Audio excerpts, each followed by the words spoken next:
Hello everyone. आज का जो हमारा ये सेशन है वो क्लास 10 के लिए है। क्लास 10 का हिस्ट्री का ये फर्स्ट लेसन है, the rise of nationalism in Europe. अगर ये सेशन आपको अच्छा लगे तो एक लाइक कीजिएगा और भी वीडियोस अगर आप देखना चाहो तो इसे सब्सक्राइब कीजिएगा, ठीक है। और एक कमेंट ज़रूर डाल दीजिएगा, क्योंकि हम टीचर ना बच्चों पे डिपेंड होते हैं कि बच्चा क्या सोचता है हमारे बारे में, क्या उसे अच्छी लगी जो मैंने पढ़ाया, तो इसीलिए मैं ये बोल रही हूँ, ठीक है। ओके, तो ठीक है, फटाफट से अब स्टार्ट करते हैं अपना class. The rise of nationalism in Europe का जो पहला यूनिट है, जो जहाँ पे हम एक इंट्रोडक्शन टॉपिक इंट्रोडक्शन पढ़ेंगे, ठीक है। अब देखेंगे क्या कि इसमें सबसे पहले किसके बारे में पढ़ना है हम लोगों को, एक फ्रेंच आर्टिस्ट फ्रेडरिक सोरियो के बारे में पढ़ेंगे। उन्होंने क्या किया था, 4 सीरीज़ प्रिंट किए थे, जिसका एक पहला सीरीज़ का ये फर्स्ट प्रिंट है। वो सीरीज़ का 4 सीरीज़ का फर्स्ट प्रिंट है ये, जिसके बारे में आज हम लोग पढ़ेंगे। अब यहाँ देखिएगा, ये जो प्रिंट है ना वो 1848 में प्रिंट किया गया था बाय फ्रेडरिक सोरियो।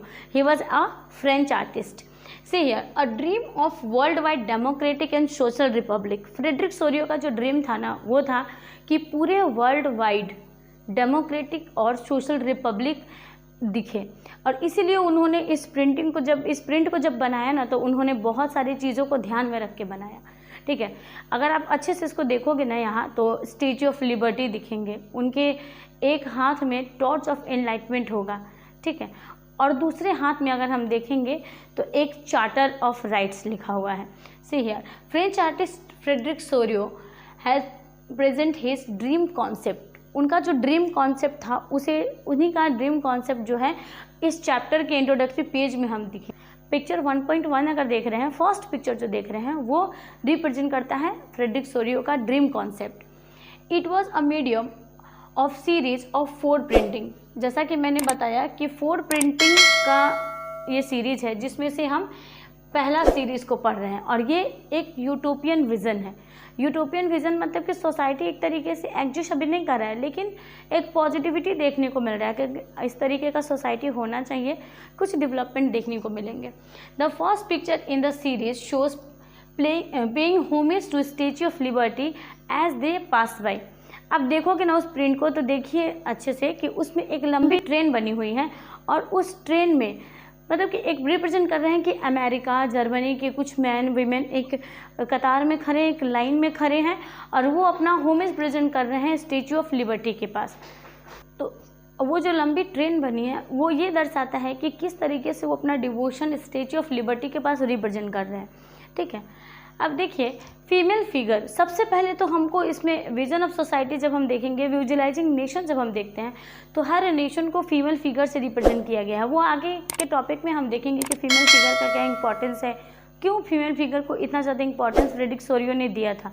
उनका ये जो यूटोपियन विज़न था वो इस तरीके से क्या दर्शाता था, क्या कुछ हो रहा था वो दर्शाया जा रहा था, या होने वाला था, या उनको अंदेशा था, ठीक है।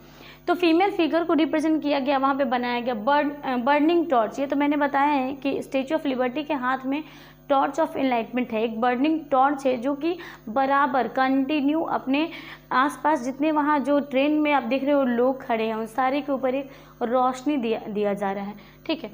उसके बाद देखिएगा कि चार्टर ऑफ ह्यूमन राइट्स उनके हाथ में है।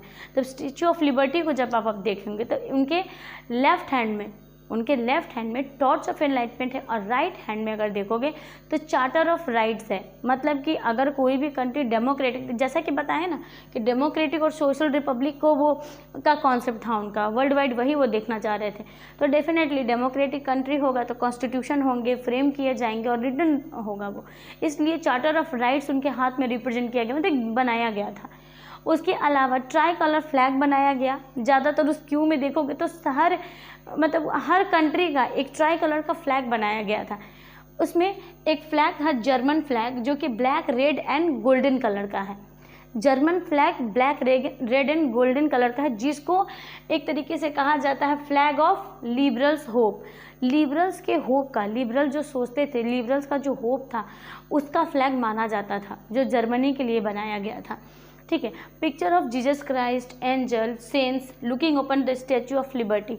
ये अगर देखोगे ना तो बीच में स्टैच्यू ऑफ लिबर्टी है, Statue of Liberty is in the centre, और जो एंजल है, सेंस है जो बनाया गया है और क्राइस्ट का पिक्चर, वो सारे के सारे स्टैचू ऑफ लिबर्टी की तरफ के ऊपर मतलब वो देख रहे हैं। तो इस तरीके का रिप्रेजेंट किया गया कि अगर कोई अगर डेमोक्रेटिक रूलर है तो सोचो कि डेमोक्रेटिक रूल होगा तो जिस तरीके से एक गॉड के लिए मतलब कि उनके सारे बच्चे एक समान होते हैं, तो उसी तरीके से डेमोक्रेटिक में जो रूलर होगा वो किसी भी तरह से पक्षपात नहीं करेगा, मतलब बिल्कुल सब कुछ उनके अकॉर्डिंग चलेगा। ठीक है। Now when painting was created Germany did not exist as United Nation. जब ये प्रिंटिंग बनाया गया था ना, कब बना था? 1848 में इसे बनाया गया था, 1848 में। तो जब ये पेंटिंग बनाया गया था तो जर्मनी उस समय नेशन स्टेट जर्मनी में नहीं था। अब यूनाइटेड नेशन वो था ही नहीं, जर्मनी का यूनिफिकेशन नहीं हुआ था। ठीक है। तो इस चैप्टर में मतलब इंट्रोडक्शन में तो बहुत ज़्यादा कुछ जानने को नहीं है, लेकिन जब आप इस चैप्टर के एक एक यूनिट को पढ़ोगे ना तो सब कुछ समझ में आ जाएगा। हर एक यूनिट में आपको वीडियो मिलेगा, हर एक टॉपिक का अलग अलग वीडियो मिलेगा। तो आप अगर देखोगे तो आपको रियलाइज़ होगा ये चीज़ कि कितने मतलब क्या कुछ पूरे यूरोप में हो रहा था, और इतना अच्छा लगेगा, इतना इजी फॉर्मेट में आपको समझ में आ जाएगा कि फिर आई थिंक आप बहुत ही ईजिली आपको समझ में आ जाएगा। ठीक है।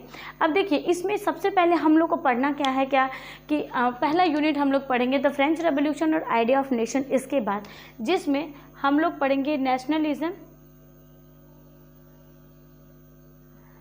एंड नेशन स्टेट के बारे में। हम पढ़ेंगे यहाँ नेशनलिज्म और नेशन स्टेट के बारे में, किस तरीके से लोगों के अंदर नेशनलिज्म का भावना आया, कैसे नेशन स्टेट बने। जैसा कि क्लास 9 में भी हम लोगों ने पढ़ा था कि 14 जुलाई 1789 में एक रेवोल्यूशन हुआ, जहाँ माना जाता है कि फ्रांस को फाइनली मतलब कि फ्रेंच को रेवोल्यूशन मिल गया वहाँ। ठीक है। तो वो इन सारी चीज़ों का यहाँ 9 से भी कुछ कुछ टॉपिक आपको यहाँ कनेक्ट करके पढ़ने को मिलेगा। ठीक है। तो इन सारी चीज़ों का कॉन्सेप्ट हम लोग नेक्स्ट वीडियो में क्लियर करेंगे with our first unit. Nationalism क्या है, नेशन स्टेट क्या है, राष्ट्रवाद क्या है, और कॉमन कल्चर को, कॉमन आइडेंटिटी को लोग क्यों शेयर करते थे, क्यों शेयर करना चाहिए, इसका डिमांड क्यों था, वो सब हम नेक्स्ट वीडियो में पढ़ेंगे। टिल देन आई होप आपको ये वीडियो अच्छा लगे तो प्लीज़ एक लाइक कीजिए, सब्सक्राइब कीजिए और कमेंट सेक्शन में जाके कमेंट ज़रूर कीजिएगा। Hit like button.